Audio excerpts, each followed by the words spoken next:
সূচনা বক্তব্য উপস্থাপনের মধ্য দিয়ে শুরু হলো জুলাই গণ অভ্যুত্থানে রংপুরের শিক্ষার্থী আবু সাইদ হত্যার ঘটনায় মানবতা বিরোধী অপরাধ মামলার আনুষ্ঠানিক বিচার। এ মামলায় আজ সূচনা বক্তব্য উপস্থাপন করেন চিফ প্রসিকিউটর তাজুল ইসলাম। অকাট্য প্রমাণ উপস্থাপনের মধ্য দিয়ে আসামিদের বিরুদ্ধে আনা অভিযোগ প্রমাণ করবেন বলে আশাবাদ জানান তিনি।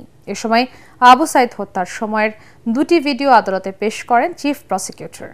আলোচিত এই মামলায় আজ সাক্ষ্য গ্রহণের কথা থাকলেও এজন্য বৃহস্পতিবার দিন ধার্য করে ট্রাইব্যুনাল। বিচারপতি নজরুল ইসলাম চৌধুরীর নেতৃত্বাধীন ৩ সদস্যের আন্তর্জাতিক অপরাধ ট্রাইব্যুনাল ২ এই আদেশ দেন। এর আগে গত ৬ আগস্ট এ মামলার ৩০ আসামির বিরুদ্ধে আনুষ্ঠানিক অভিযোগ গঠন করে বিচার শুরুর নির্দেশ দেন আদালত। এই বিচারটা হচ্ছে শুধুমাত্র বিচারই নয়, এই রাষ্ট্র এই জাতিকে আগামী দিনে একটা দৃঢ় ভিত্তির উপরে দাঁড় করানোর জন্য, সমাজে ন্যায় বিচার নিশ্চিত করার জন্য এই বিচারটা যে প্রয়োজন সেই কথাগুলো আমরা আদালতে তুলে ধরেছি।